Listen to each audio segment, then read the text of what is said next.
Yo, yo, yo, yo, what it do, y'all? It's your boy RowloeEA coming back with another one. Make sure you guys like, comment, subscribe for more content. Shout out to the Boat fam, the Boat Nation, Boat Gang, don't bang, man. With that being said, to get straight into it. So I know y'all see the news. Greg Roman has been fired, man. Chargers have let go the OC after 2 years. If you ask me, it's whatever to me. It's a good thing, that the fact that we can maybe get somebody better, but it ain't all that bad. Greg Roman, in my opinion, came with good intentions, right? He came to make the job easier for Herbert, establish that run game, and he low-key did that, right? We built the offense for that type of offense, got our O-linemen, got our running backs. We had Dobbins, we had Edwards. They had some success last season, right? So you know what we did this year? We got Najee Harris, right? We got Omarion Hampton, which was cool, but once again, the injuries came about.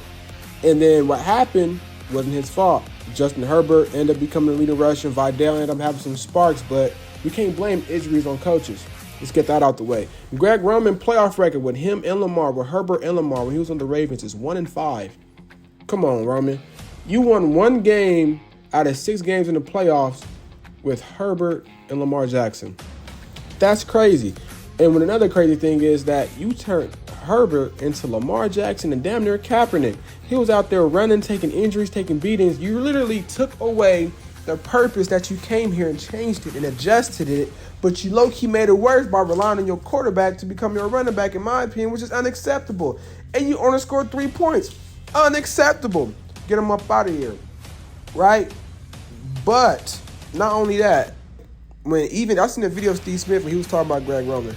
And this was before Greg Roman came to the Chargers. Steve Smith was talking about, like, Greg Roman offense is outdated. It's the same thing year in and year out. And honestly, I believe that and I see that, and I can see how that can be a problem. Now, if we get a new offensive coach, right, it's a couple of names out there that I want, a couple of names that you probably won't, but understand this. This has to happen. If we get a new offensive coordinator, make sure he's electric, make sure he's innovative, and make sure he's creative and has the balls to make play calling that we need to make happen, right? So when you think about Brian Daboll, he was with the Giants. He did all right. He had Daniel Jones, had Malik Neighbors, had a couple of guys over there, Shepard.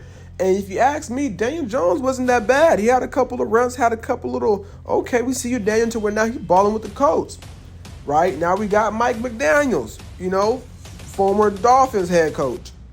He did great. He done turned Tua into a Pro Bowler, got Tua paid, had Hill out there balling for like one of those years for being a leader in receptions and yards probably. He was out there balling, know how to incorporate the running backs in motion game. Mike McDaniel's, in my opinion, number one. Right? We even got Kliff Kingsbury. I understand he was the head coach for the Cardinals. Granted, he did all right. I understand that he got a history at Texas Tech with my homeboy and all them guys. He got a little history, but mind y'all, he did make Jan Down the Rookie of the Year, if I'm not mistaken, so we can't go bad with that. And now, mind y'all, this too. Harbaugh did say he wants a offensive coordinator that had head coaching experience. And I took from that as like, that guy can be trustable. That guy has something to lose and something to prove, right? If you become a head coach and you get fired, and now you become an offensive coordinator, I'm pretty sure being a head coach again is on your sights. So if you continue to succeed at a minimal position like a coordinator, it's only going to do right. So if we hire a guy that has that fire in them, that wants to prove something, it's going to be good. Now, mind y'all, let's go back to the innovative parts that I feel like is important of a coach.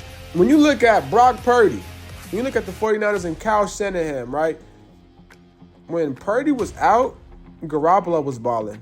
When Garoppolo was out, Mac Jones was balling. When you have a great offensive coordinator and can push you in position to ball, it's all success. So imagine Herbert with the Niners, right? Imagine Herbert with the Dolphins with Tyreek Hill. If we get those type of play, imagine Herbert with the Bears in that play calling. Just an innovative coach is what we need. And honestly, with the balls of Ortiz and the guts of Harbaugh, we might make one of those signings to where we could really make a splash. Now, mind y'all, we've been signing free agencies. We've been drafting well to where I have trust in Ortiz and Harbaugh to where we're going to make a play. And I know for a fact they hate losing as much as we do. And that's a fact. And we got to take in consideration this as well, y'all. It took Harbaugh a minute to get to Michigan, and finally beat Ohio State. It took him some time, and when he finally found out the recipe, it was over. We got to give Harbaugh some time, y'all. I understand that we lost one playoff game, blase, got it. But granted, so we wasn't in the playoffs, right? We had one playoff game with the Jags, and that was it. Before that, we don't know what the fuck we in. So we got to take in consideration that the little wins, the little positives within the negatives, and build from that, right? So you guys let me know who y'all think, man. We should get Brian, Mike, Kliff. There's a couple other coaches out there, but I want somebody with a name. I'm looking for Mike.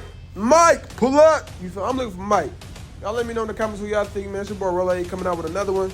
Make sure you guys like, comment, subscribe for more content. With that being said, shout out to the Boat family, the Boat Nation, Boat Gang, Don't Bang. I'm outski, bro. I'm outski.